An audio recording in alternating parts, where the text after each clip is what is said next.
Era un día cualquiera en el garaje de mi padre, Porter y hijos, desde punto 7. Bueno, ahora era por Porter y Ana. O simplemente el garaje de Ana. Estaba debajo de un viejo Ford, con grasa hasta los codos, cuando escuché ese camión. No era un camión cualquiera de los que pasan por aquí, en algún rincón olvidado de Andalucía. Era una camioneta negra, demasiado nueva, demasiado silenciosa, demasiado fuera de lugar. Se detuvo justo enfrente. Un escalofrío me recorrió la espalda. Oliver no estaba. Gracias a Dios, pensé. Un hombre salió. Traje oscuro, gafas de sol y una sonrisa que no le llegaba a los ojos. Buscaba a un amigo, un hombre importante, de treintena, moreno. Sí, era él, Carlos. Lo sabía. Le dije que por aquí pasaba mucha gente que no recordaba a todos. Mentira. Su mirada se endureció, se acercó, la amenaza colgando en el aire. No tenía miedo, o no del todo, pero sí una sensación fría en el estómago. Sabía que algo muy malo estaba a punto de pasar, y justo en ese instante, Carlos apareció por la parte de atrás del taller. Sus pasos eran casi imperceptibles, pero llenos de una intención que helaba la sangre. Su voz cortó el aire, fría como el invierno en la sierra. Ha dicho que no sabe. ¿Es que no la has oído? El tipo del traje se giró, y lo que vi en sus ojos no era desprecio como el que tenía por mí, era terror puro. Carlos se acercó, lento, como un depredador. Cada paso era un golpe en el suelo, una advertencia. Su voz era apenas un susurro, pero se grababa en el alma. Dile a Ricardo que si me quiere, sabe dónde encontrarme, pero si alguno de ustedes vuelve a pisar este pueblo, los enviaré de vuelta en bolsas. El hombre tragó saliva. Sus piernas parecían gelatina. ¿Cómo era posible? El Carlos que jugaba con Oliver, el que me ayudaba a levantar motores pesados, no podía ser el mismo hombre que ahora hacía temblar a este matón. Pero lo era. Vi la oscuridad en sus ojos, el hielo que antes no entendía. Era el reflejo de la muerte, y era aterrador. Me quedé allí, con la llave inglesa en la mano, como si pudiera defenderme de algo así. Carlos no me miró, siguió al tipo hasta el coche. Lo vio marcharse como si persiguiera fantasmas. Después se giró hacia mí. Había intentado esconderlo, había intentado ser un cliente normal, pero la máscara se había caído. No era un empresario cualquiera, ni mucho menos. Él no lo negó. Dijo que hablaríamos por la noche, cuando Oliver durmiera. ¿Expulsarlo? ¿Llamar a la policía? ¿Cómo procesas algo así? No lo sé. Solo sé que mi corazón latía a 1000 por hora, y no solo por el miedo. ¿Cómo llegué a ese punto?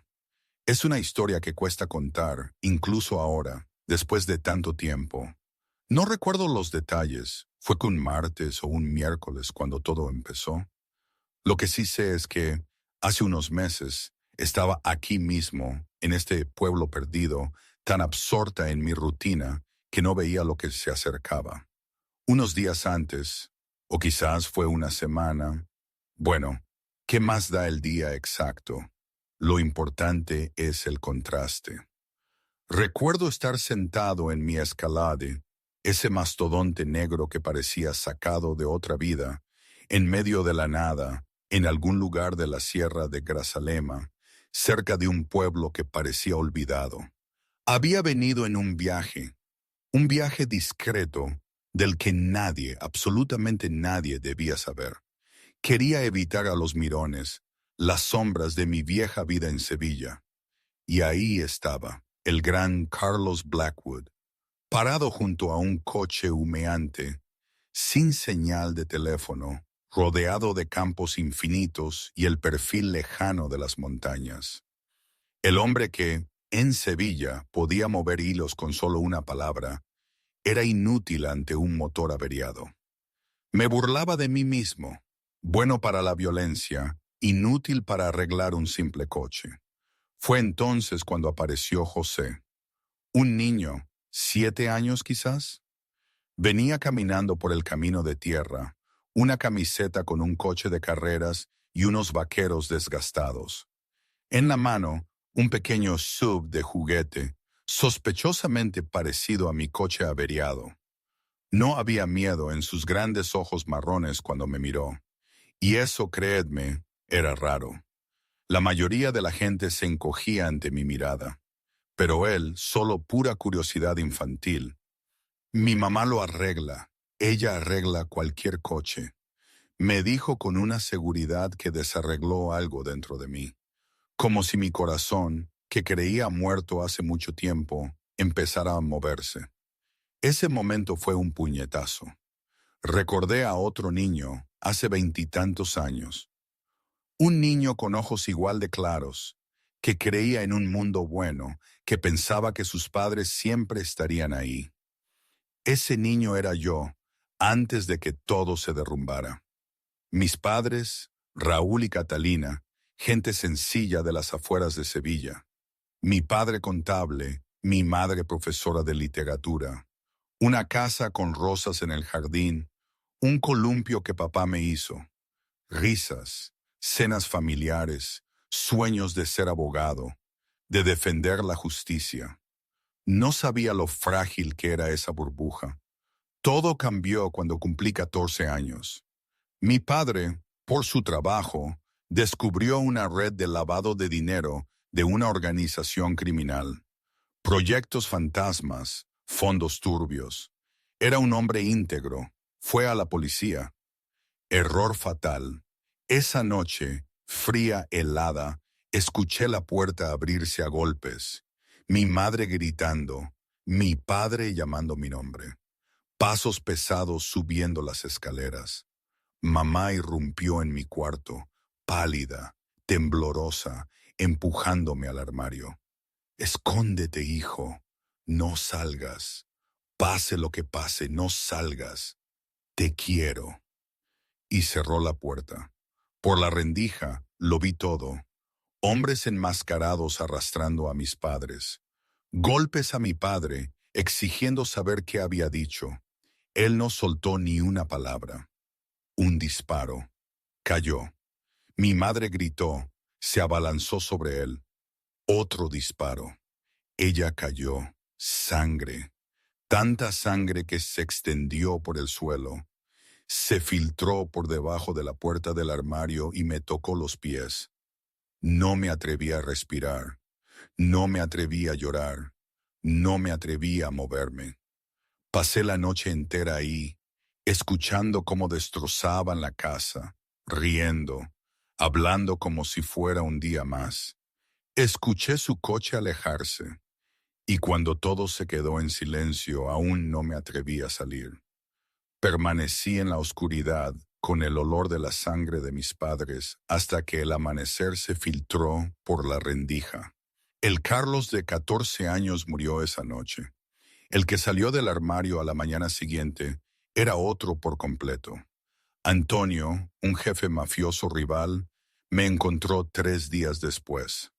No por compasión, sino porque vio algo en mis ojos, acurrucado en la comisaría, negándome a hablar. Vio un fuego de odio que podía convertirse en un arma letal. Antonio me dijo quién había matado a mis padres y me ofreció venganza. Miré a ese extraño con ojos que ya no conocían el miedo y asentí. Durante 10 años me convertí en un arma. Artes marciales, armas de fuego, psicología, negocios. Me enseñó que la emoción era debilidad, que el amor era la forma en que la gente te apuñalaba por la espalda. Me convertí en algo más que humano. A los 24, Antonio murió. A los 27 encontré y destruí al hombre que había ordenado la muerte de mis padres. Le disparé sin pestañear, pero no sentí nada. Vacío. Un inmenso vacío. Había vivido para la venganza y ahora no sabía para qué vivir. Entonces apareció María. Fue como un rayo de luz. Gerente de un restaurante que yo frecuentaba. No era como las mujeres que me rodeaban por dinero o poder. Pelo castaño brillante, ojos azules, una sonrisa suave que me hacía sentir que me veía por primera vez. Me trataba como un hombre normal. Empezamos a salir. Escuchaba sin juzgar, sin miedo, incluso cuando supo que no era un hombre bueno. Decía que el pasado no define a la persona. Por primera vez desde la muerte de mis padres, dejé entrar a alguien en mi corazón. Le conté la noche fatal, el niño de 14 años escondido en el armario. Lloró, me abrazó, prometió que nunca me dejaría. Le creí. La amé con lo que quedaba de mi endurecido corazón. Incluso pensé en dejarlo todo, la vida criminal, para vivir una vida normal con ella. 2 años de esa falsa felicidad, hasta que una noche volví a casa antes de tiempo. La encontré en el teléfono, en la habitación. Estaba informando sobre mí, mi horario, mis reuniones secretas, mis debilidades. Hablaba con Ricardo, mi mayor enemigo, el hombre que intentaba destruirme. María había sido plantada, entrenada, asignada para acercarse a mí y conseguir información. Cada palabra de amor, cada beso, cada noche, cada lágrima que derramó mientras escuchaba mi historia. Todo fue una actuación. Mi corazón se rompió por segunda vez. La primera, por la muerte de mis padres. Esta vez dolió más, porque yo mismo había abierto la puerta. Yo le había entregado el cuchillo y la había dejado clavármelo. Traté con María como trato con cualquier traidor. No hay necesidad de detalles. Solo se sabe que después de esa noche, María desapareció, y con ella, la última parte de mí que sabía amar. Esa fue la última vez que lloré. Después, juré que nunca dejaría que nadie se acercara. Mi corazón se congeló por completo, más frío que el invierno más duro de Sevilla. 10 años después de heredar el imperio de Antonio, me convertí en uno de los jefes más poderosos y temidos de la ciudad. Lo tenía todo, una mansión con docenas de habitaciones, y yo usaba solo una. Coches de lujo, relojes, trajes, todo de marca. Mujeres hermosas que me rodeaban, dispuestas a cualquier cosa por mi atención. Pero no confiaba en nadie. Dormía con una pistola bajo la almohada, cámaras de seguridad por toda la casa, guardaespaldas 24 horas al día.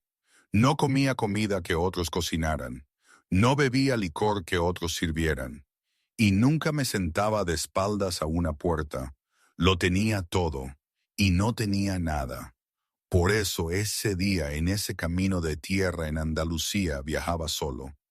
Ni siquiera Pablo, mi mano derecha más leal, sabía de mi paradero. Por primera vez estaba verdaderamente solo con mis secretos. Elegí conducir solo una ruta larga por el campo, sin guardaespaldas, sin que nadie supiera dónde estaba, porque Carlos Blackwood no confiaba en nadie lo suficiente como para dejar que lo vieran desprotegido. Y ahora estaba de pie frente a un niño de 7 años con ojos claros e ingenuos. Un niño que solo dijo que su madre podía arreglar cualquier cosa. Y yo me pregunté si algo en este mundo podría arreglar un corazón tan destrozado como el mío. José no esperó mi respuesta. Me tomó la mano con la naturalidad de alguien que te conoce de toda la vida y me arrastró por el camino. Me sobresaltó la sensación de esa pequeña mano, cálida, suave, completamente confiada. ¿Cuánto tiempo hacía que alguien me tocaba sin ninguna intención oculta? ¿Cuánto tiempo desde que sentía una confianza tan pura? Ni siquiera podía recordarlo. José charló todo el camino.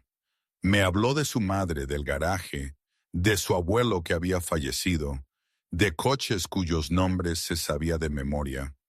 Decía que su madre era la mejor del mundo, que podía arreglar cualquier coche, que su taller se llamaba el garaje de Porter, y que su abuelo se lo había dejado.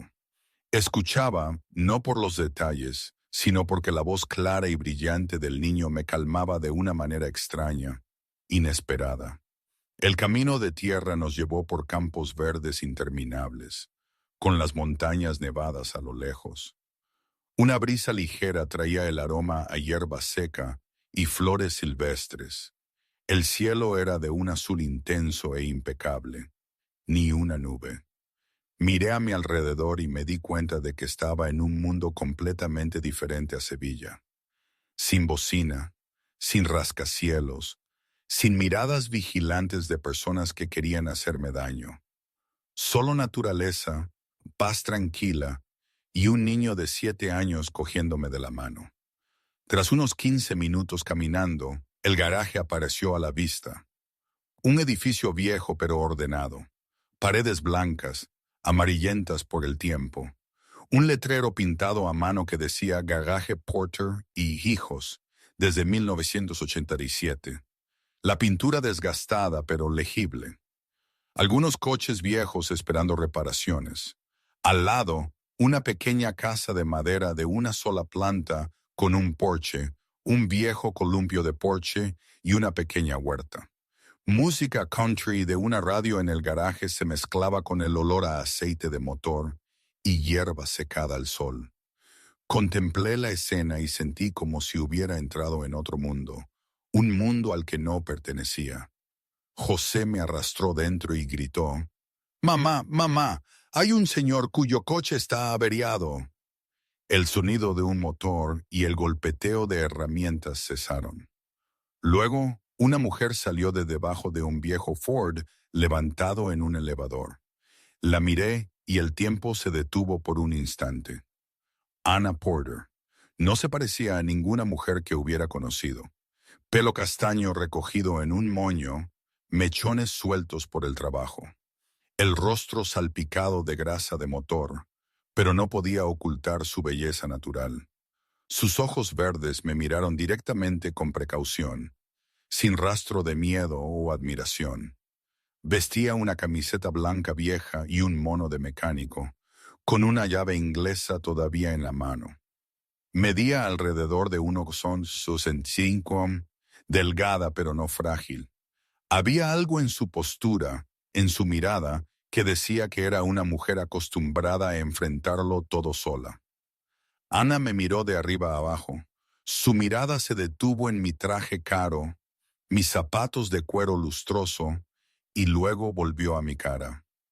No parecía impresionada, si acaso ligeramente molesta, como si mi riqueza fuera más un problema que algo digno de admiración. José corrió a abrazar la pierna de su madre, describiendo emocionado el coche negro averiado. «¡Tanto humo, mamá!». La voz de Ana se suavizó al hablar con su hijo, alisándole el pelo y preguntándole si había caminado mucho, si estaba cansado.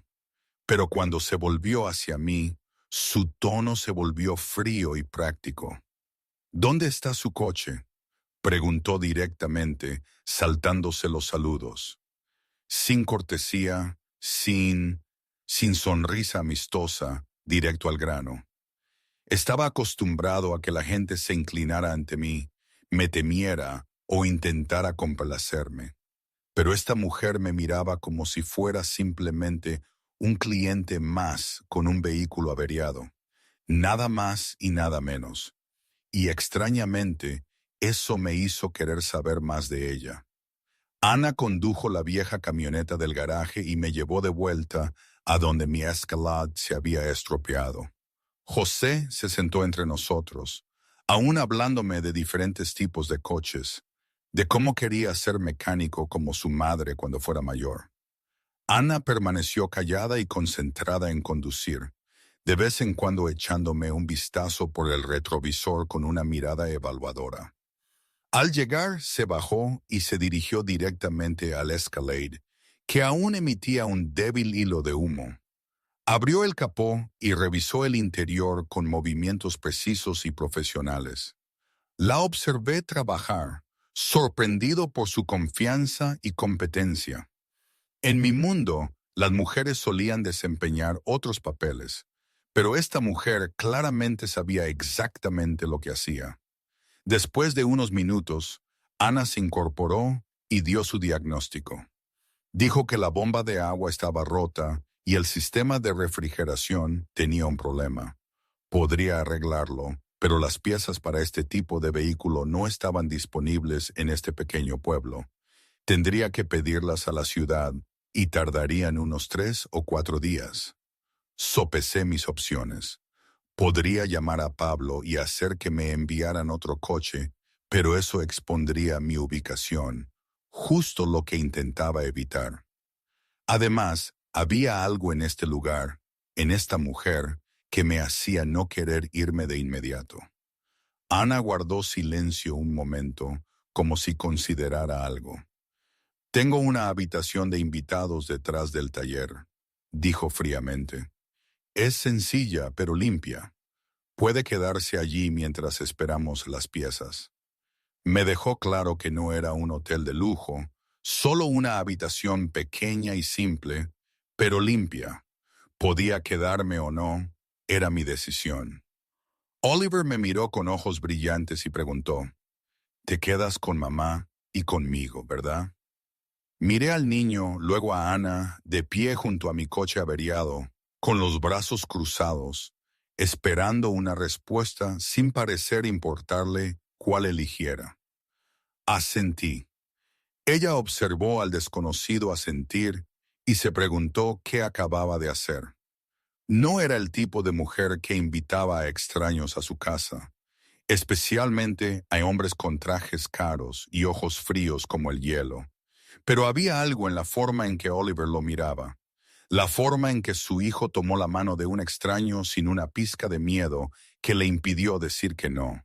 O quizás en el fondo entendía lo que era sentirse atrapada en la nada. Anna Porter había estado atrapada toda su vida. Nació en la misma casita junto al garaje, donde ahora vivía con José. Su madre, Catalina, era una mujer hermosa de pelo rubio y ojos azules que Ana había heredado. Pero Catalina no encajaba allí. Odiaba el olor a aceite de motor en la ropa de su marido. Odiaba el camino de tierra polvoriento que llevaba al pueblo. Odiaba la vida aburrida sin nada más que coches rotos y campos de hierba interminables. Soñaba con la gran ciudad, con fiestas elegantes, con la vida que creía merecer. Cuando Ana tenía 7 años, Catalina se fue, no sola. Se fue con un hombre que había pasado por el pueblo. Se detuvo para reparar su coche y lo cambió todo. Ana todavía recordaba esa mañana al despertarse y bajar corriendo a la cocina para encontrar a su madre, como todos los días. Pero su madre no estaba allí, solo su padre sentado a la mesa, con los ojos rojos e hinchados, un trozo de papel arrugado en la mano.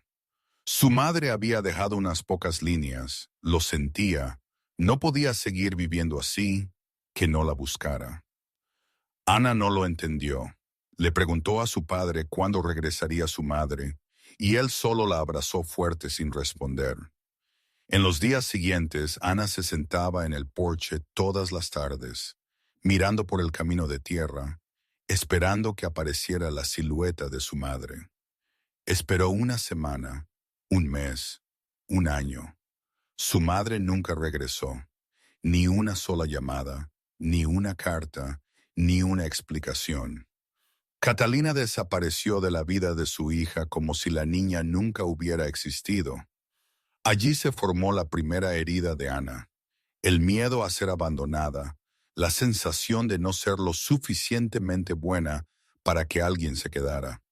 En su primera noche en la pequeña habitación detrás del garaje, Carlos no pudo dormir.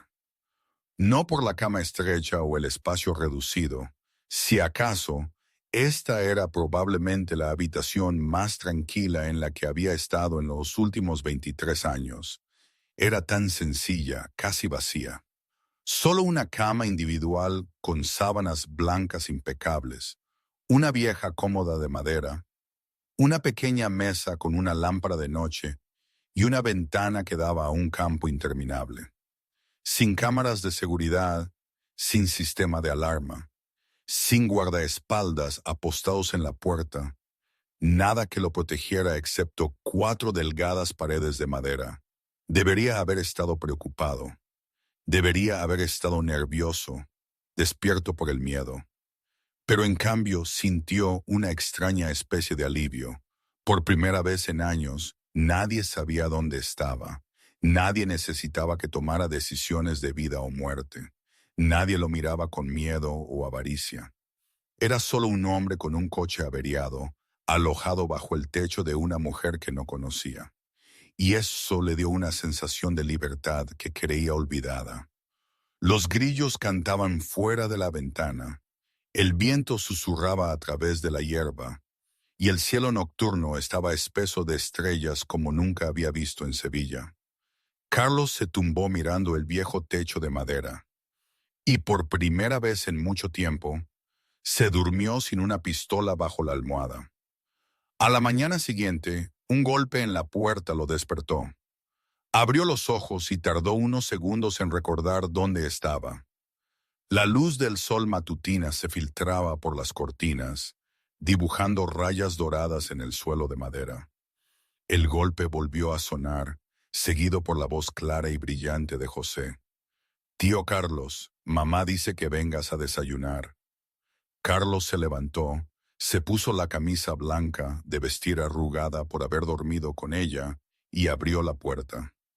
José estaba allí, sonriendo, sujetando el coche de juguete negro del que nunca parecía desprenderse. El niño tomó la mano de Carlos y tiró de él sin esperar a que se negara. La pequeña cocina de la casa de madera se sentía cálida, llena del olor a comida. Ana estaba en la estufa, de espaldas a la puerta. Había cambiado su ropa de trabajo por una sencilla camiseta gris y vaqueros, su pelo aún recogido para no manchárselo, exponiendo la pálida línea de su nuca. En la pequeña mesa del comedor había un plato de huevos fritos, tostadas, unas lonchas de bacon y un zumo de naranja. Era el desayuno más sencillo que Carlos había visto en años, y también el más acogedor. Ana se giró al oír pasos y le dio a Carlos un saludo educado que no era amistoso. Dijo, «Siéntese, coma». No preguntó cómo había dormido, no intentó conversar ni jugar al juego social. Lo trataba como a un inquilino, aunque no había pagado un solo euro. José era lo contrario. El niño se sentó junto a Carlos y le disparó preguntas sin parar. «Eres de Sevilla, ¿verdad? ¿Es Sevilla una ciudad grande?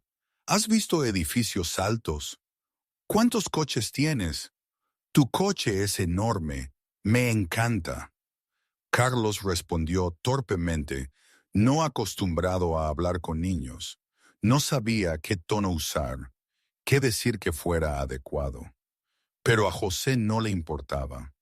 Solo seguía hablando, riendo, preguntando como si Carlos fuera el amigo más interesante que jamás hubiera conocido. Ana se sentó frente a ellos, observándolos en silencio. Sus ojos verdes seguían estudiando a Carlos como si intentara leerlo. Pero hubo un momento, muy breve, en que José preguntó algo tonto, y Carlos no supo qué responder. Y Ana sonrió. Una pequeña sonrisa, casi invisible, pero Carlos la vio y se dio cuenta de que era hermosa. No a la manera de las mujeres glamorosas de las fiestas de Sevilla, con maquillajes perfectos y sonrisas pulidas. Hermosa como una flor silvestre al borde del camino. Fuerte, testaruda y viva, sin que nadie la regara. Después del desayuno, Ana salió a trabajar al taller, y Carlos no sabía qué hacer consigo mismo. No estaba acostumbrado a no hacer nada.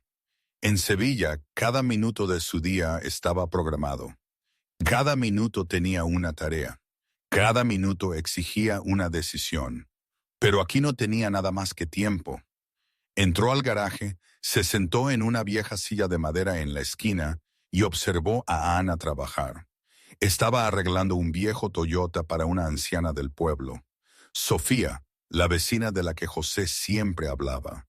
Ana estaba debajo del coche, las herramientas tintineaban y golpeaban, y de vez en cuando salía para coger algo más antes de desaparecer de nuevo. Cuando Sofía vino a recoger su coche, Carlos vio algo que lo sorprendió. La anciana sacó su cartera, lista para pagar, pero Ana negó con la cabeza. Le dijo que lo guardara. La última vez había traído unos tarros de mermelada tan buenos, así que estaban a mano. Sofía le dio las gracias una y otra vez, prometió traer mermelada de melocotón la próxima vez y se fue. Carlos observaba, sin entender. En su mundo nadie regalaba nada. Todo tenía un precio. Cada amabilidad tenía un propósito. Pero esta mujer acababa de reparar un coche gratis por unos tarros de mermelada. ¿De verdad vivía alguien así? Esa tarde, Carlos volvió a la escalera a buscar algunas cosas personales. Caminó por el camino de tierra, disfrutando del silencio y el aire puro.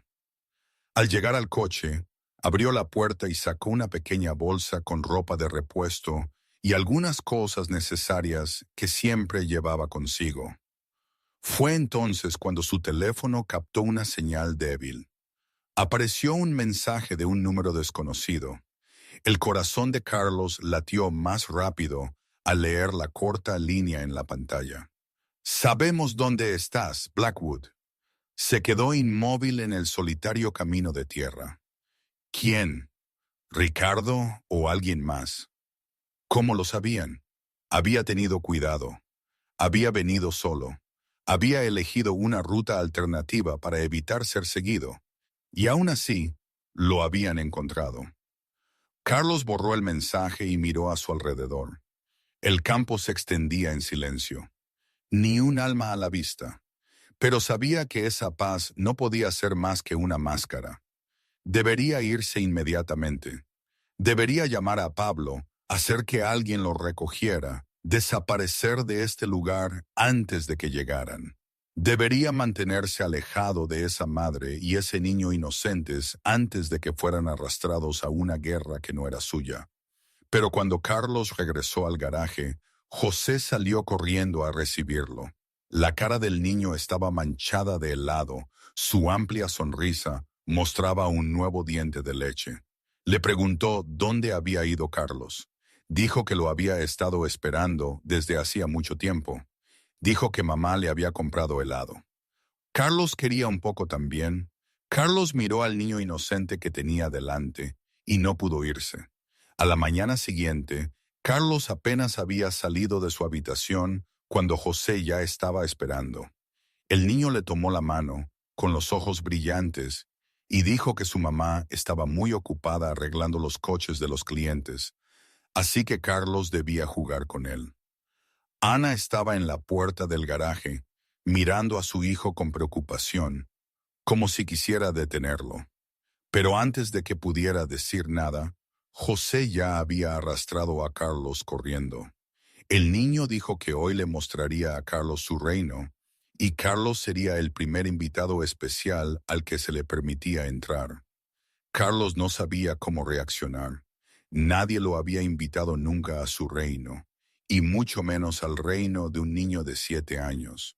Pero la pequeña mano que lo sujetaba, la emoción en la voz de José, le impedía negarse. Dejó que el niño lo guiara por el patio trasero, luego por un sendero estrecho a través de la hierba alta que le llegaba a la cintura. Su primera parada fue una pequeña colina detrás de la casa.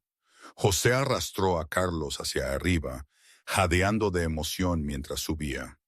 Cuando llegaron a la cima, Carlos comprendió por qué el niño lo llamaba un reino. Todo el valle se abría debajo de ellos.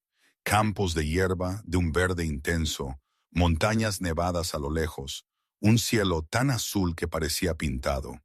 Ni una nube en ningún sitio, una brisa ligera pasaba, trayendo el olor a flores silvestres y hierba seca.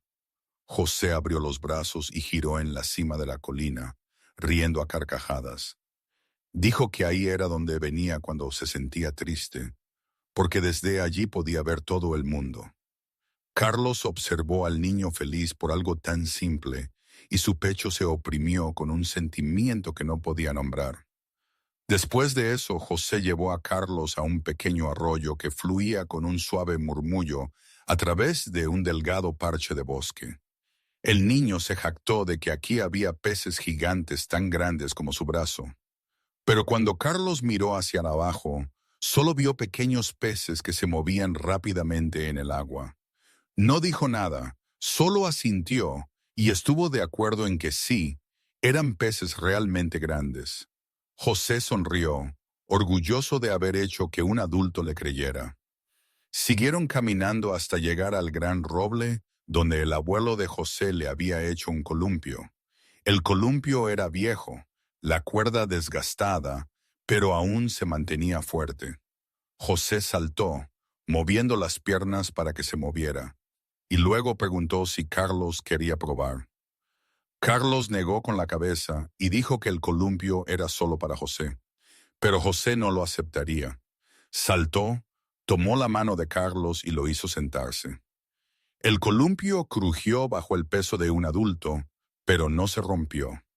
José se puso detrás y lo empujó, aunque su fuerza era apenas nada. Carlos se sentó en el columpio, mirando los campos, y de repente recordó su propia infancia, el columpio que su padre había construido en su patio trasero, las tardes tranquilas antes de que todo se desmoronara. No se había sentado en un columpio en 23 años. La parada final fue la fortaleza secreta. En realidad, era solo un montón de tablas viejas apiladas en un cuadrado, un techo hecho de una lona rota, unas cuantas almohadas desgastadas dentro y una caja llena de coches de juguete. Pero para José, era el castillo más fuerte del mundo. Con solemne importancia, el niño declaró que Carlos era un invitado de honor y se le permitía entrar en la fortaleza. Pero Carlos tenía que prometer guardar el secreto y no contárselo a nadie. Carlos, el jefe mafioso más poderoso de Sevilla, se arrodilló, se arrastró dentro del fuerte de madera podrida de un niño y prometió que guardaría el secreto. José estaba satisfecho. Sacó los coches de juguete y comenzó a explicarle a Carlos las reglas del juego. Se sentaron en esa fortaleza durante casi una hora, haciendo carreras con los coches, fingiendo chocarlos, fingiendo arreglarlos después. Carlos no recordaba la última vez que había jugado. Quizás había sido antes de aquella noche fatídica, cuando aún era un niño de 14 años, corriente y despreocupado. Durante 23 años no se le había permitido ser un niño. Pero hoy, dentro de una fortaleza de madera podrida en los campos de Andalucía, se le permitía volver a ser un niño, aunque solo fuera por un momento. Aquí tengo que hacer una pausa. Esto que estoy contando, esta situación de Carlos metido hasta el cuello en la mafia y de repente atrapado en un pueblo como este, ayudando a un niño con las sumas, es que suena a guión de película barata, ¿no? Yo, que vengo de una familia de Sevilla de toda la vida, con mi abuelo que era tendero y mi padre que trabajaba en el metal, no puedo evitar pensarlo. La vida de ese hombre, esa opulencia y ese peligro que él mismo narraba, es tan lejana a la nuestra, a la mía. ¿Cómo encajan esas dos realidades? Un hombre que manda sobre la vida y la muerte se sienta a jugar con coches de juguete. ¿Es de verdad una redención o solo una pausa momentánea antes de que su verdadero mundo lo arrastre de nuevo? Es absurdo y fascinante a la vez. En mi barrio dirían que el hombre está como una cabra o que huele a chamusquina, pero quizá por eso me enganchó tanto esa contradicción, esa idea de que, por un momento, alguien tan complejo pudiera buscar algo tan simple, y que yo, Ana, con mi garaje y mis problemas cotidianos, fuera parte de ello. En fin, volvamos a la historia, que es más extraña que la ficción. Esa tarde, Cuando José se cansó y se durmió en el sofá dentro de la casa, Carlos salió al garaje. Vio a Ana luchando con un motor pesado, intentando levantarlo, no lo suficientemente fuerte ella sola. Sin pensarlo, se acercó, puso sus manos al otro lado y la ayudó a levantarlo. Ana lo miró sorprendida y le dijo que se ensuciaría las manos. Carlos se encogió de hombros y respondió que sus manos habían estado más sucias que eso muchas veces. Una frase con dos significados que solo él entendía. Trabajaron juntos en silencio. Ana daba las instrucciones y Carlos las seguía. Sus manos eran torpes con herramientas desconocidas, pero aprendía rápido. Cuando terminaron, Carlos se miró las manos, manchadas de aceite de motor, y sintió una extraña satisfacción. Por primera vez en su vida, había hecho algo útil que no tenía nada que ver con la violencia o el poder. Ana lo miró de otra manera, un poco menos fría que antes.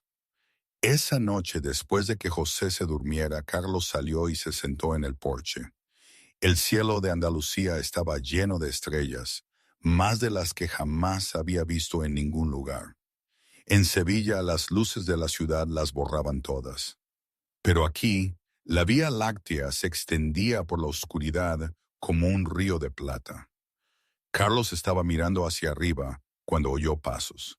Ana salió, llevando 2 tazas de té caliente. Le entregó una, luego se sentó en la silla a su lado.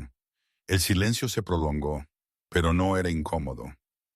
Ana habló primero y preguntó a qué se dedicaba en Sevilla. Carlos pensó un momento, luego dijo que estaba en los negocios, importación, exportación, algo así. Ana lo miró como si supiera que estaba ocultando algo, pero no insistió. Carlos le preguntó sobre el garaje, sobre criar a un niño sola. Ana le dio la versión corta, su voz tranquila, como si hablara del tiempo. Dijo que su padre le había dejado el taller. Ella se hizo cargo. Crió a José. La vida era sencilla, eso era todo. No mencionó que su madre se había ido. No mencionó la traición de Marco, el padre de su hijo. Se guardó sus heridas para sí misma, de la misma manera que Carlos guardaba sus secretos. Se sentaron allí hasta tarde hablando de cosas pequeñas. El clima de Andalucía, los coches que había arreglado a lo largo de los años, los lugares por los que él había pasado. Ninguno de los dos preguntó por el pasado doloroso del otro, pero en el silencio entre sus palabras, algo estaba cambiando. Cuando Ana finalmente se levantó para volver adentro, se detuvo en la puerta y dijo suavemente, «Buenas noches». Era la primera vez que le decía algo que no fuera frío. Carlos la vio desaparecer en la casa y se dio cuenta de que el hielo dentro de él comenzaba a derretirse. El tercer día comenzó con una pregunta. Carlos estaba ayudando a Ana a ordenar el taller cuando notó el viejo cartel apoyado en la esquina. Las palabras garaje, porter y ajijos, desde 1987, desvanecidas por el tiempo. Le preguntó a Ana sobre 1987 y por primera vez ella se abrió de verdad a él. Ana dijo que su padre abrió este garaje un año después de casarse con su madre. Él había amado los coches desde que era niño. Amaba el rugido de un motor. Amaba la sensación de reparar algo roto y verlo funcionar de nuevo. Solía decirle que cualquier cosa se podía arreglar, incluso las personas, siempre que tuvieras suficiente paciencia y las herramientas adecuadas. La voz de Ana se entrecortó al hablar de los últimos días de su padre. Habló del cáncer cruel, de cómo se negó al tratamiento porque no quería que ella se endeudara por él, de las noches que ella pasó despierta junto a su cama, tomándole la mano y rezando por un milagro. Pero el milagro no llegó. Murió una noche de otoño, cuando las hojas del roble detrás del garaje habían comenzado a ponerse amarillas. Lo último que le dijo fue que era más fuerte de lo que creía y que merecía ser amada. Ana no lloró al contarlo.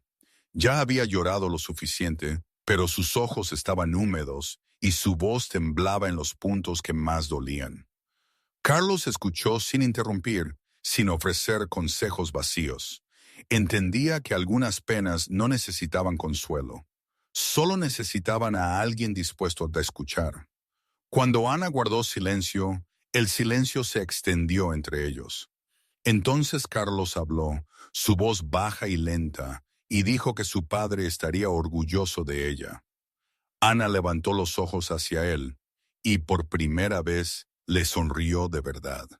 No la sonrisa educada que la gente usa, sino la sonrisa de alguien que acaba de ser comprendido.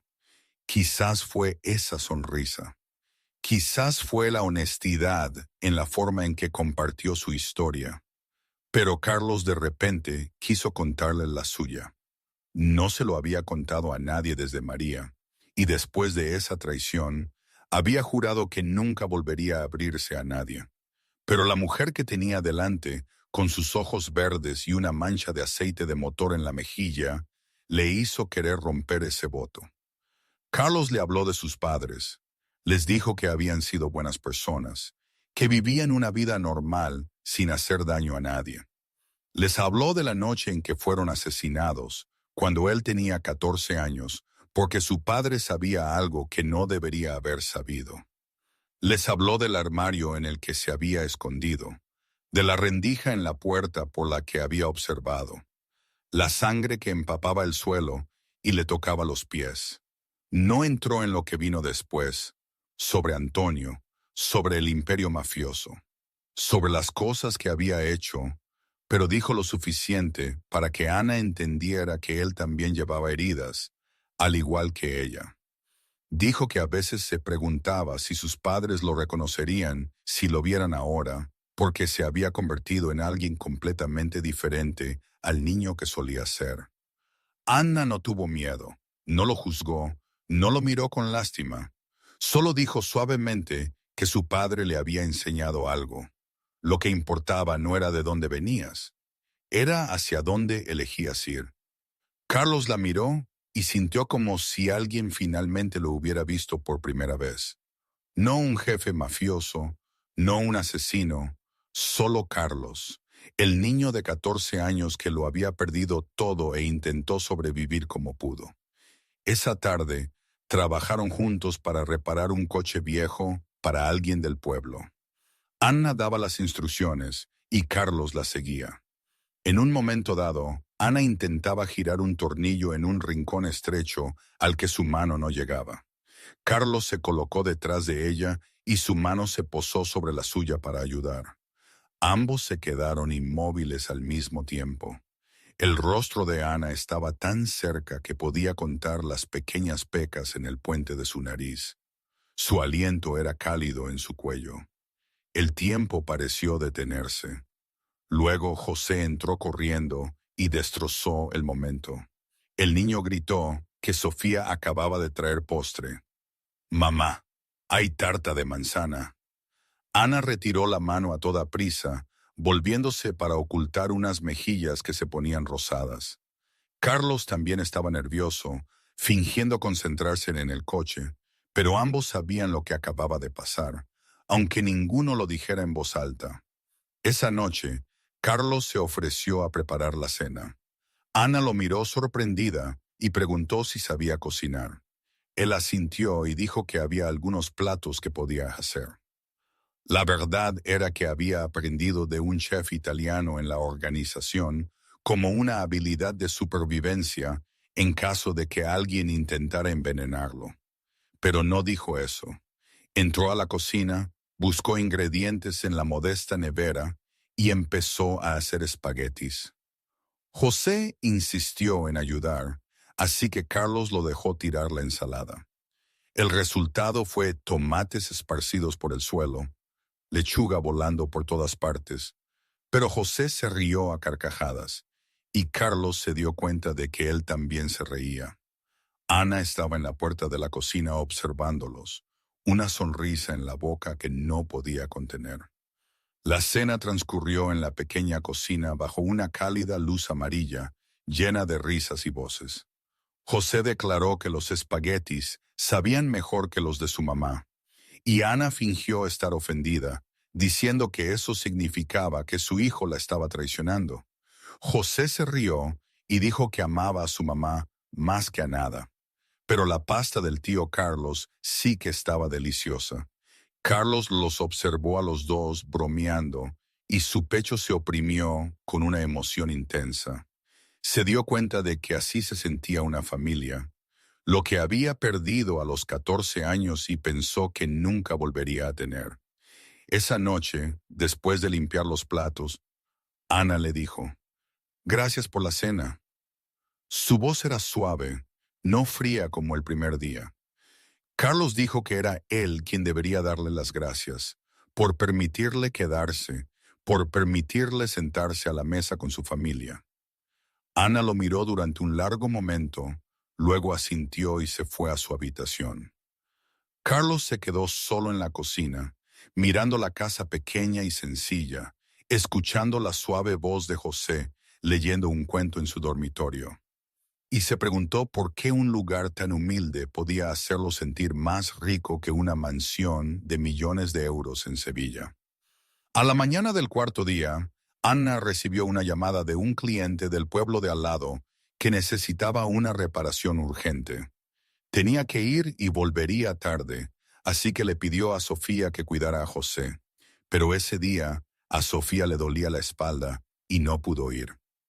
Ana estaba en la puerta del garaje, preocupada y sin saber qué hacer. Cuando Carlos salió y le dijo que se fuera, que él cuidaría a José. Ana lo miró, dudando un momento. Nunca había dejado a su hijo con un extraño, especialmente con un hombre que solo conocía desde hacía unos días. Pero había algo en los ojos de Carlos que la hizo confiar en él. O quizás fue la forma en que José salió corriendo y lo abrazó por la pierna, gritando que quería quedarse con el tío Carlos. «Mamá, vete. Venga, mamá». Ana asintió, le recordó a José que escuchara y se portara bien, luego se fue. José arrastró a Carlos a la casa y dijo que tenía deberes de verano que aún no había hecho. ¿Podría Carlos ayudarlo? Carlos se sentó en el pequeño escritorio de la habitación de José y miró el libro de matemáticas abierto. El niño estaba aprendiendo sumas y restas sencillas, pero parecía tener dificultades con algunos problemas. Carlos miró alrededor de la habitación, vio la caja de coches de juguete en la esquina y se le ocurrió una idea. Cogió algunos coches de juguete y los alineó en el escritorio. Le dijo a José que si él tenía 5 coches y le daba 2 a Carlos, ¿cuántos le quedarían? José miró los coches, contó con los dedos, y sus ojos se iluminaron. 3 coches. Carlos asintió y lo felicitó. Le dijo que era inteligente. Continuaron con el resto de los problemas. Carlos usando los coches de juguete para ilustrar, y José entendió mucho más rápido. El niño sonreía cada vez que acertaba, preguntando con orgullo, «¿Ves, tío? Soy bueno, ya lo sé hacer». Carlos no recordaba la última vez que había sentido alegría por algo tan simple como que un niño resolviera correctamente un problema de matemáticas. Ana regresó antes de lo esperado. Aparcó, entró y se detuvo en la puerta del cuarto de José. La vista que tenía delante le oprimió la garganta. Su hijo estaba sentado junto a Carlos, sus cabezas juntas sobre el libro de texto. Carlos explicaba pacientemente, mientras José escuchaba con intensa concentración. José terminó un problema, miró a Carlos con pura orgullo en sus ojos, y Carlos le revolvió el pelo con una rara sonrisa en la boca. José nunca había tenido una figura paterna. Desde el día en que nació, solo había sido su madre. Ana había intentado ser todo, madre y padre a la vez, pero sabía que había cosas que nunca podría reemplazar. Había visto a su hijo jugar solo mientras otros niños jugaban con sus padres. Lo había oído preguntar por qué él no tenía un padre como Timmy y no había sabido qué responder. Durante 7 años, José había vivido con la ausencia de un hombre en su vida. Y ahora, viendo a su hijo tan feliz junto a Carlos, Ana sintió que el corazón se le oprimía. Tenía miedo. Miedo porque estaba empezando a sentir algo por ese hombre. Miedo porque sabía que se iría, que volvería a su propio mundo. Miedo de que si José se encariñaba demasiado, sufriría cuando Carlos desapareciera. De la misma manera que Marco había desaparecido, de la misma manera que su madre había desaparecido. No podía permitir que su hijo sufriera el abandono una vez más. Ana estaba allí, con sus pensamientos en caos, cuando sonó el teléfono del garaje. Salió a contestar, un cliente preguntando por una reparación, pero a través de la ventana del garaje vio un SUV negro que no reconoció pasar lentamente, como si estuviera observando. No le dio mucha importancia porque a veces coches desconocidos pasaban por un pueblo pequeño como este. Pero Carlos era diferente.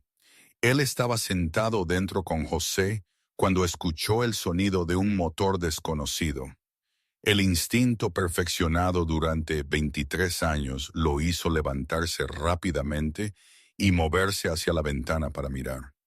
El SUV negro pasó lentamente por el garaje. Sus ventanas polarizadas ocultaban a quienes estaban dentro. Carlos memorizó la matrícula en su mente, entrecerrando los ojos. El vehículo no se detuvo. Siguió hacia el final del pueblo y desapareció. Pero Carlos lo sabía. Sabía que no era un coche local.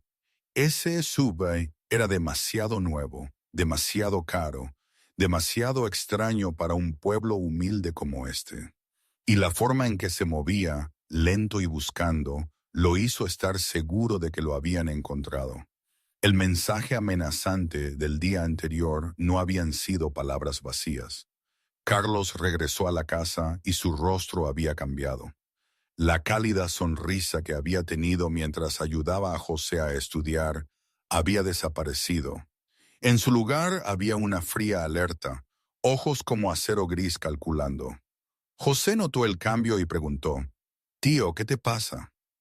Carlos trató de sonreír al niño. Dijo que no pasaba nada. Solo recordó que tenía algo que resolver, pero en su mente las preguntas giraban en un círculo apretado. ¿Quiénes eran? ¿Hombres enviados por Ricardo o alguien más? ¿Cuánto tiempo sabían que estaba aquí? Y lo más importante, ¿qué debía hacer ahora? Irme de inmediato podría mantener a Ana y José a salvo, pero si habían observado lo suficiente, sabrían que la madre y el niño le importaban y usarían eso como palanca. Quedarse podría protegerlos, pero también podría arrastrarlos al peligro. Carlos miró por la ventana en la dirección en que el SUV negro había desaparecido.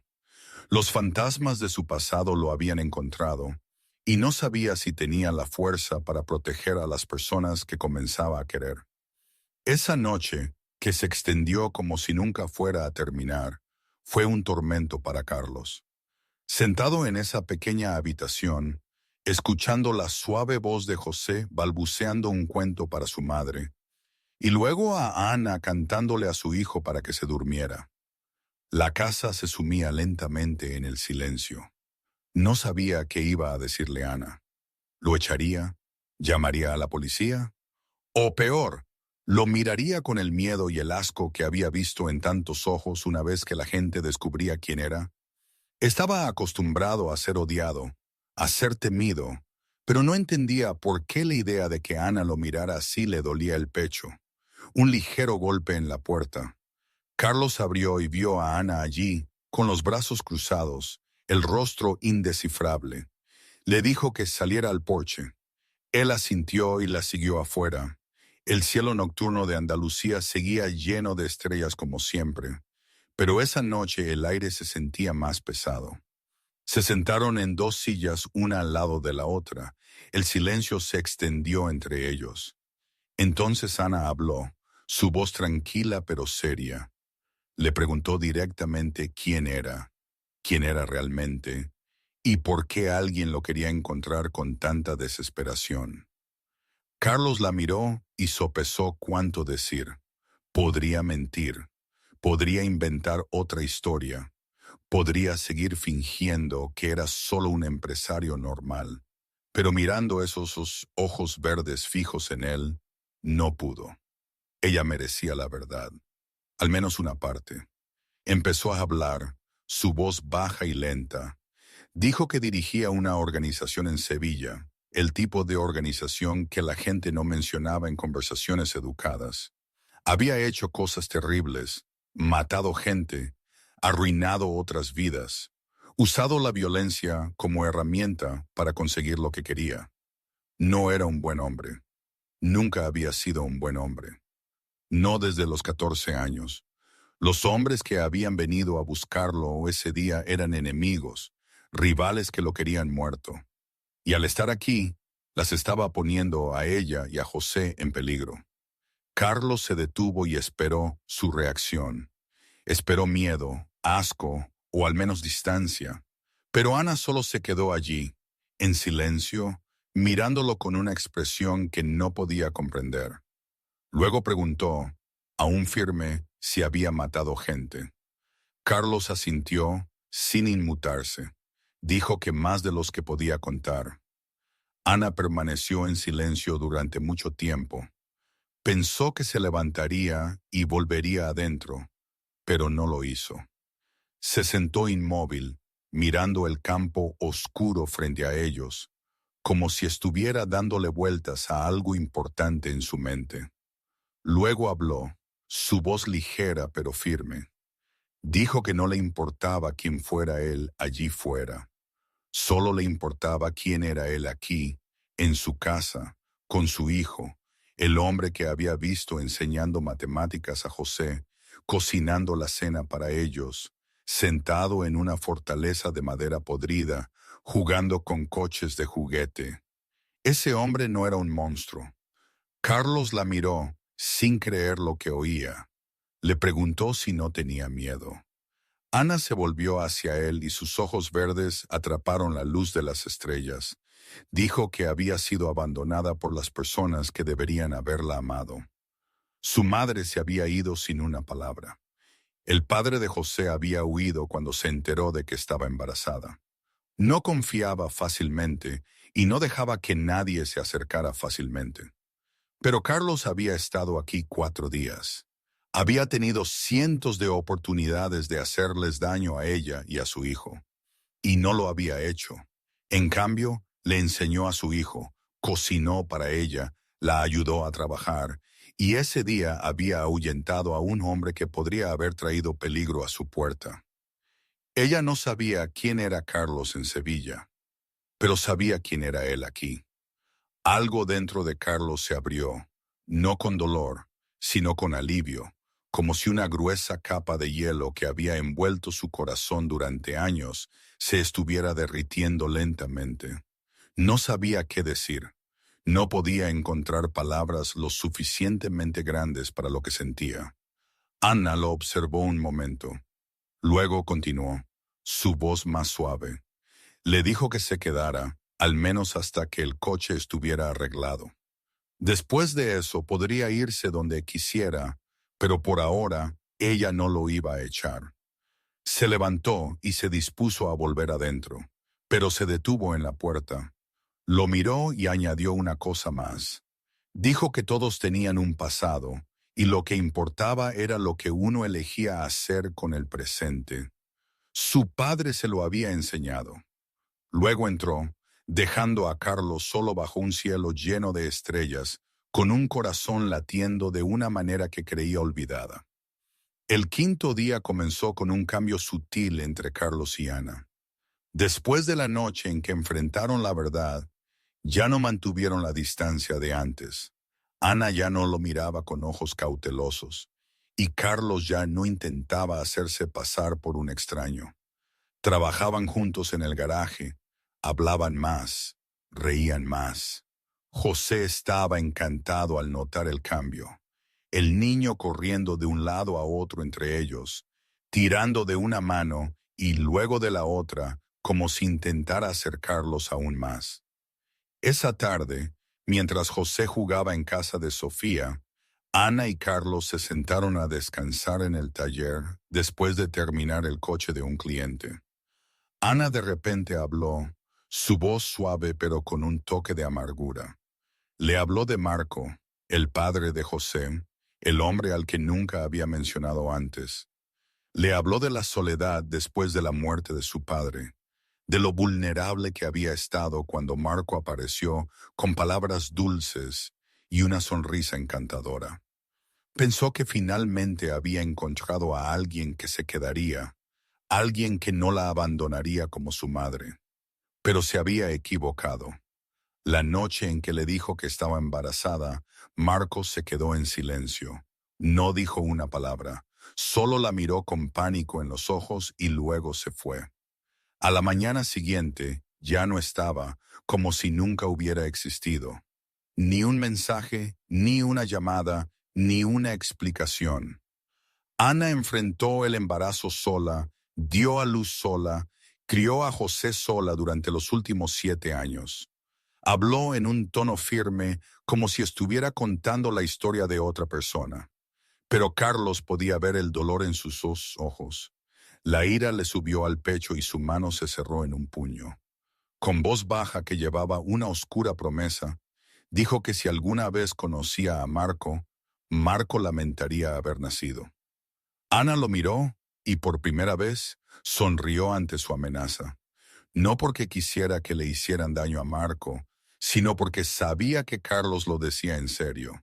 Y eso la hizo sentirse protegida de una manera que nunca antes había sentido de verdad. Esa noche, una tormenta inesperada llegó. La lluvia en Andalucía no era como la de Sevilla. Era más feroz, más ruidosa, con truenos que resonaban por el valle. José le tenía miedo a los truenos desde pequeño, y el niño lloró y rogó dormir con su madre. Ana lo abrazó, lo calmó y comenzó a cantar. Carlos se quedó en la puerta de la habitación de José, sin intención de quedarse a mirar, pero la voz de Ana no lo dejaba irse. Era fina y tierna, nada que ver con la mujer fuerte que veía todos los días. Cantaba una canción antigua, quizás una que su padre le había cantado, y en esa canción, Carlos escuchó el amor más puro que una madre podía dar a su hijo. Cuando José finalmente se durmió, Ana lo acostó, lo arropó y le besó la frente. Salió y encontró a Carlos allí de pie. No pareció sorprendida, como si hubiera sabido que él estaba allí todo el tiempo. Juntos salieron al porche y vieron a la lluvia caer sobre los campos. El sonido era fuerte. El trueno se había alejado y el aire estaba fresco y húmedo. Carlos dijo suavemente que era una madre maravillosa. Ana esbozó una pequeña sonrisa triste y respondió que solo intentaba no convertirse en su propia madre.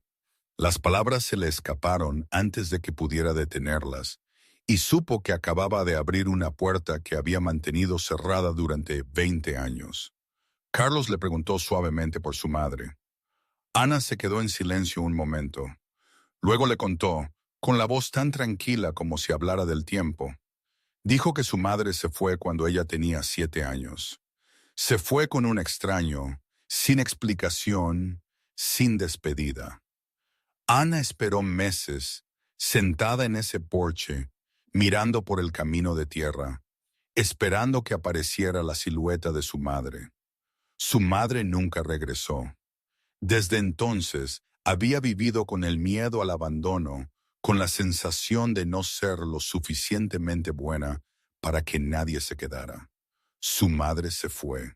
Marco se fue. Quizás ella nació para ser abandonada. Carlos miró a la mujer a su lado, la mujer que había sido abandonada por las personas que más deberían haberla amado.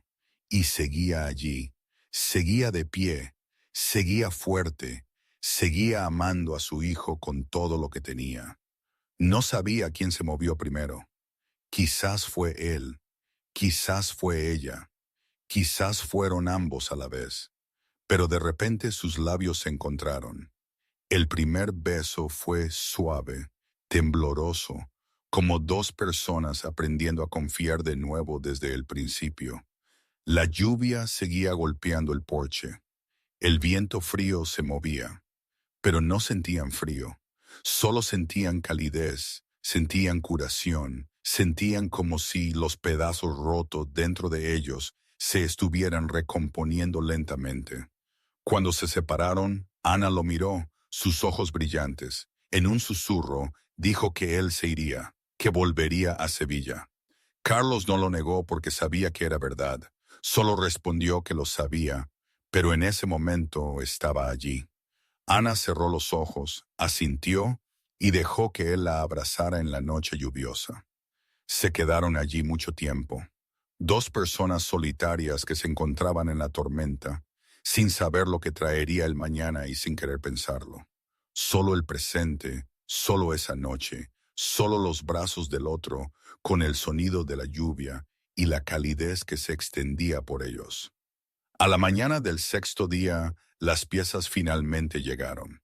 Ana se levantó temprano y comenzó a trabajar en el escalad de Carlos. Trabajó en silencio. Sus manos hábiles mientras quitaba piezas, las reemplazaba, revisaba todo 2 veces. Carlos estaba allí observándola y se dio cuenta de que no quería que el coche se arreglara. Lo quería averiado para siempre. Quería que el tiempo se detuviera. Quería quedarse allí, en ese pequeño garaje con la mujer de pelo castaño y el niño de 7 años, para siempre. Pero el tiempo no se detiene para nadie. Cerca del mediodía, Ana cerró el capó, se limpió las manos con un trapo viejo y le dijo a Carlos que el coche estaba listo. Lo dijo en un tono plano y normal, como si estuviera informando de un trabajo rutinario, pero no lo miró a los ojos.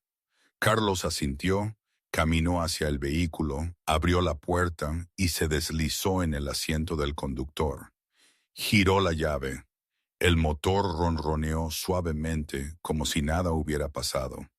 El Escalade estaba listo para llevarlo de vuelta a Sevilla, de vuelta a su imperio, de vuelta a la vida que había construido en los últimos 23 años. Pero no quería irse. Esa tarde, después de la cena, Carlos estaba sentado en el porche viendo la puesta de sol cuando José salió corriendo. El niño subió a su lado, con las piernas pequeñas balanceándose, su coche de juguete negro aún bien sujeto en su mano. Se quedó callado mucho tiempo, lo cual era raro para un niño tan hablador como José. Luego habló, su voz pequeña y temblorosa. Preguntó si el tío Carlos se iría pronto. Carlos no supo qué responder. Miró al niño a su lado, el niño que lo había arrastrado a su vida con una simple frase en un camino de tierra 6 días antes. Asintió y dijo, quizás, porque el coche ya estaba arreglado. José bajó la cabeza y miró el coche de juguete en sus manos. Luego levantó la vista, sus grandes ojos marrones se encontraron con los de Carlos y le hizo una pregunta que le apretó el corazón a Carlos. Le preguntó si Carlos sería su papá. Carlos no pudo respirar. Miró al niño de 7 años, que lo miraba con pura esperanza. Un niño que nunca había tenido un padre, que nunca había saboreado lo que era ser amado y protegido por un hombre. José siguió hablando, su voz temblaba más. Dijo que le gustaba Carlos. Carlos le enseñaba, jugaba con él, le cocinaba pasta. Nunca había tenido un papá, pero pensaba que si tuviera uno, su papá sería como Carlos. Algo dentro de Carlos se rompió.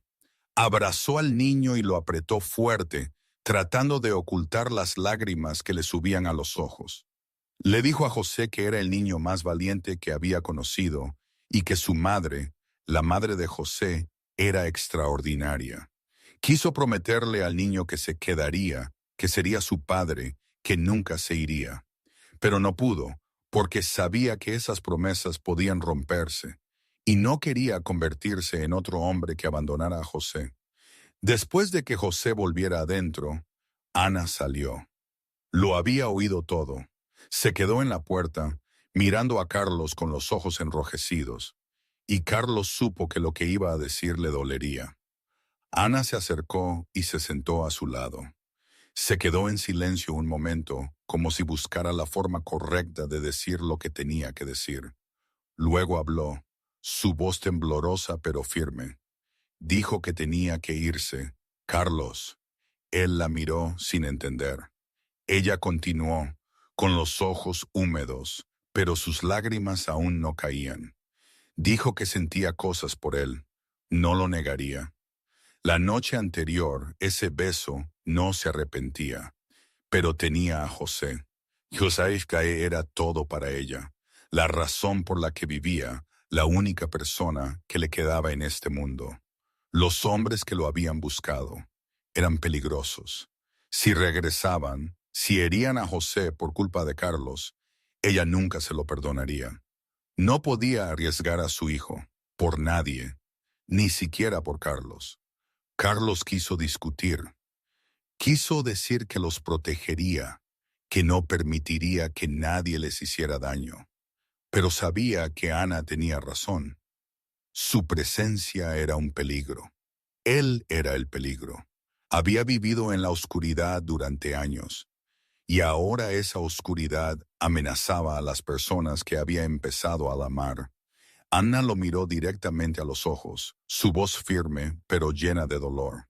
Le dijo que volviera a Sevilla y que se ocupara de lo que tuviera que ocuparse. Ella no sabía qué era y no quería saberlo, pero cuando estuviera a salvo, cuando las personas que querían hacerle daño ya no fueran una amenaza, su puerta seguiría abierta. Hasta entonces, no podía quedarse allí. No porque ella no lo quisiera, sino porque no tenía derecho a poner a su hijo en peligro.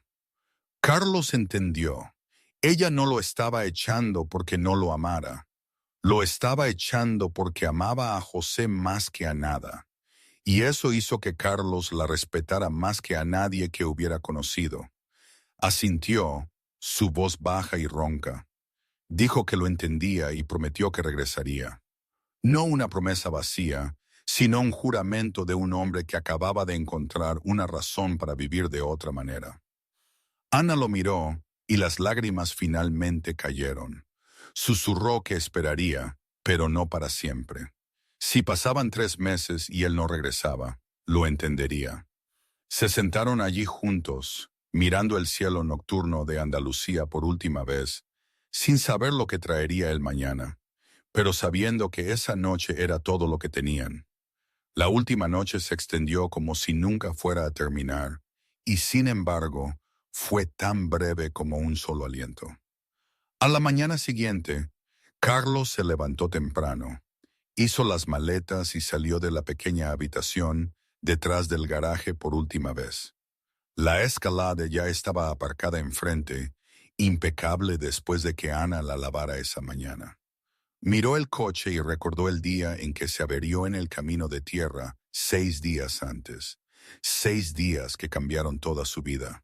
José salió corriendo de la casa, con los ojos rojos e hinchados. Se aferró a la pierna de Carlos, tan fuerte que no quería soltarlo. Lloró y preguntó por qué Carlos tenía que irse. Dijo que no quería que se fuera. Dijo que Carlos había prometido que se quedaría. Carlos se arrodilló hasta estar a la altura del niño. Le secó las lágrimas a José y le dijo que prometía que regresaría. Tenía algo que hacer lejos, pero cuando terminara, volvería. ¿Le creía a José? José lo miró con grandes ojos marrones, llenos de lágrimas y llenos de esperanza, y preguntó si Carlos de verdad lo prometía, si no estaba mintiendo como lo había hecho el padre de José. Esa pregunta le cortó a Carlos como un cuchillo. Atrajo al niño, lo abrazó fuerte y le susurró al oído que prometía que no era como el padre de José. Volvería. Luego Carlos se puso de pie y miró a Ana en la puerta del garaje, con los brazos cruzados, tratando de parecer fuerte, aunque sus ojos también estaban rojos. Caminó hacia ella y la besó por última vez. Un beso corto, pero contenía todo lo que quería decir y no podía. Luego subió al coche, encendió el motor y se alejó. Por el espejo retrovisor, vio a la madre y al niño de pie mirándolo. José saludando con la mano, Ana inmóvil como una piedra. Se hicieron más y más pequeños hasta que desaparecieron en la curva del camino de tierra. Carlos regresó a Sevilla con un solo objetivo: lidiar con Ricardo y todas las amenazas para poder volver a Andalucía sin poner en peligro a Ana y a José. Llamó a Pablo en cuanto llegó a la ciudad y ordenó una reunión de emergencia. Lo que sucedió en las siguientes 2 semanas fue sangre, violencia y una crueldad que Carlos había intentado olvidar durante esos 6 días en Andalucía. Encontró al traidor dentro de su organización, el que había alimentado a Ricardo con información sobre su paradero. Se ocupó de él sin pestañear. Luego centró toda su atención en Ricardo, construyendo el ataque, golpeando en los puntos más débiles del enemigo. Ricardo cayó una noche lluviosa en Sevilla, poniendo fin a una guerra que había durado años entre las dos organizaciones. Carlos se encontraba en la cima de su imperio, pero el poder ya no lo satisfacía como antes. Comenzó a reorganizar todo, transfiriendo responsabilidades a Pablo poco a poco, preparándose para un futuro diferente.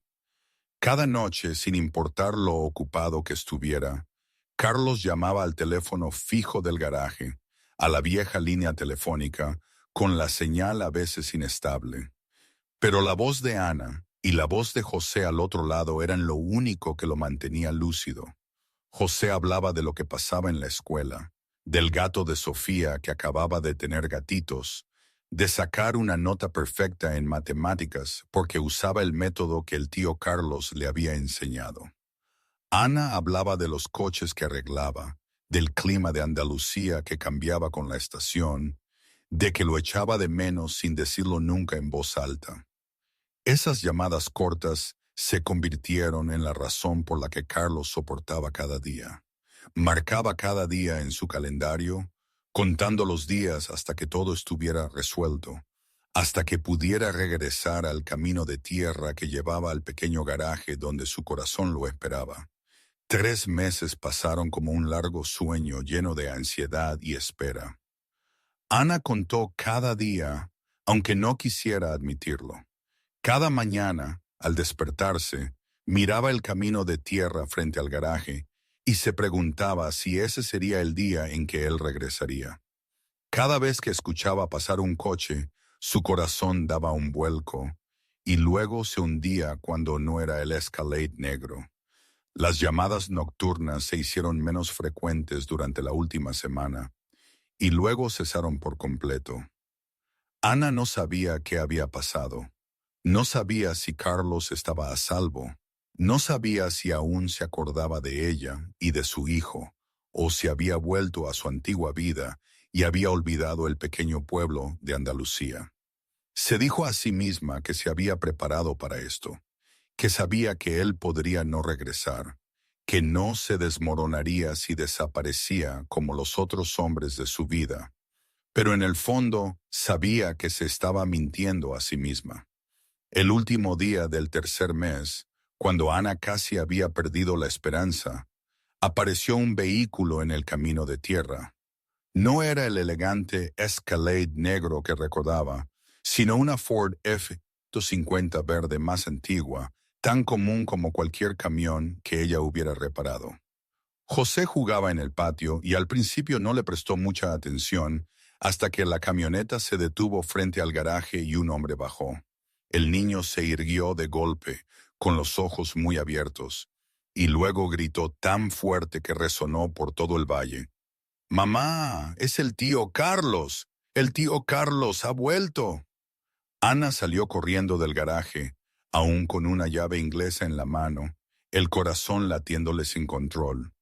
Lo vio y casi no lo reconoció. Carlos ya no llevaba un traje caro, ni zapatos de cuero brillante. Llevaba una sencilla camisa de cuadros, vaqueros desgastados y botas gastadas. Su pelo era más largo que antes, con algunas hebras plateadas que no recordaba haber visto, pero sus ojos grises eran los mismos. Y cuando la miró, ya no había en ellos la frialdad de un jefe mafioso, solo la calidez de un hombre que volvía a casa. José se arrojó a los brazos de Carlos, llorando y riendo al mismo tiempo, preguntando una y otra vez si Carlos de verdad había vuelto, si no se iría otra vez, si se quedaría con Gesti y mamá para siempre. Carlos levantó al niño y lo abrazó fuerte, diciendo que había vuelto, que había cumplido su promesa, que ya no se iba a ninguna parte. Luego bajó a José y caminó hacia Ana, pero ella retrocedió. Ana lo miró, sus ojos verdes llenos de conflicto. Quería correr hacia él, abrazarlo, llorar contra su hombro, decirle cuánto lo había echado de menos. Pero el miedo a ser abandonada de nuevo la mantuvo en su sitio. Durante los últimos 3 meses se había protegido reconstruyendo la pared alrededor de su corazón. Y ahora que él estaba allí, no sabía si podría derribar esa pared de nuevo. Su voz tembló mientras intentaba mantener la calma. Le dijo que no podía simplemente aparecer así. 3 meses, Carlos. 3 meses sin saber si estabas vivo o muerto. La última semana no llamaste y pensé que nos habías olvidado. Me preparé para la idea de que no regresarías. No puedo seguir abriendo mi corazón solo para volver a sufrir. Ya he aguantado bastante. Carlos comprendió. Sabía que ella tenía miedo. Sabía que había sido traicionada demasiadas veces para confiar fácilmente. Tuve que cortar toda comunicación esa última semana, Ana. Si hubiera hecho una sola señal, los hombres de Ricardo podrían haber rastreado directamente hasta este garaje. Me mantuve en silencio para mantenerte a ti y a José a salvo. Nunca te olvidé, ni por un segundo. Se acercó sin apresurarla, dándole tiempo. Explicó que no había llamado durante la última semana porque estaba terminando todo, poniendo las cosas en orden para poder dejar Sevilla para siempre sin mirar atrás. Ricardo había sido tratado. Todas las amenazas habían sido eliminadas. Le había entregado el imperio a Pablo. Ya no era un jefe mafioso. Era solo Carlos, un hombre con una camioneta vieja que quería vivir una vida normal junto a la mujer que amaba y al niño que consideraba suyo. Ana negó con la cabeza. Las lágrimas comenzaron a derramarse, aunque no quería que lo hicieran. Preguntó cómo se suponía que iba a saber que decía la verdad. ¿Cómo se suponía que iba a saber que nadie más vendría a buscarlo al día siguiente? ¿Cómo se suponía que iba a saber que no desaparecería de nuevo? José se interpuso entre ellos, mirando de su madre a Carlos. Percibiendo que algo andaba mal, dio un paso adelante, tomó la mano de su madre, la apretó fuerte y habló con una seriedad que superaba con creces la de cualquier niño de 7 años. Dijo: «Mamá, el tío Carlos cumplió su promesa. Dijo que volvería. Y ha vuelto. Mi papá, mi antiguo papá, se fue y nunca regresó. La abuela se fue y nunca regresó. Pero el tío Carlos es diferente. Él prometió y lo cumplió. Tú me dices que tenemos que dar oportunidades a la gente. Dale una oportunidad, mamá». Ana miró a su hijo, un niño más perspicaz y sensible de lo que le correspondía a su edad. Miró a los ojos de José y vio la absoluta confianza que tenía en Carlos. Vio la esperanza de una familia completa que había anhelado durante 7 largos años. Luego miró a Carlos, a sus ojos grises fijos en ella con toda la honestidad que un hombre podía ofrecer. En su mirada vio el miedo a ser rechazado, la verdad sin disfraz, el amor que sentía por ella y José, y comprendió que él también tenía miedo, que él también estaba arriesgándose, que estaba poniendo su corazón en sus manos y esperando que ella no lo aplastara. Ana soltó un suspiro, las lágrimas aún caían, pero las comisuras de su boca comenzaron a levantarse. Con voz ahogada, dijo que si se iba una vez más, ella misma conduciría hasta Sevilla y lo arrastraría de vuelta por el cuello con una llave inglesa. Carlos se rió, la risa más brillante que había tenido en 23 años. Se acercó y la abrazó fuerte como si nunca la fuera a soltar. José vitoreó y saltó a su alrededor, gritando que el tío Carlos se quedaba, que el tío Carlos sería su papá ahora. Ana lloró en el hombro de Carlos, pero estas eran lágrimas de felicidad, de alivio, de que por fin se le permitía confiar en alguien sin el terror al abandono. Y Carlos la abrazó, abrazó a José, abrazó la nueva vida que pensó que nunca merecería. Un año después del regreso de Carlos a Andalucía, el pequeño garaje del pueblo de Algodonales, o Willow Creek, estaba más concurrido que nunca. El viejo cartel había sido reemplazado por uno nuevo, todavía pintado a mano en madera, siguiendo la tradición de la familia Porter. Pero la inscripción ahora decía Garaje Porter y Blackwood. Carlos aprendió a arreglar coches de Ana, y sus manos estaban ahora callosas por el aceite de motor en lugar de por apretar un gatillo. Ya no llevaba trajes caros, ya no caminaba con zapatos de cuero italianos, ya no daba órdenes a nadie.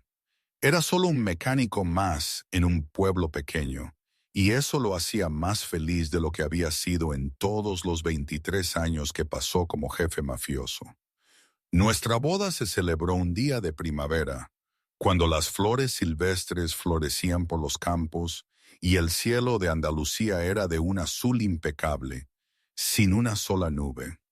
No fue una boda lujosa, con cientos de invitados, del tipo que Carlos podría haber organizado si hubiera querido. Fue solo una pequeña ceremonia en el patio trasero, con Sofía como testigo, unos pocos vecinos cercanos y José como el pequeño portador de los anillos.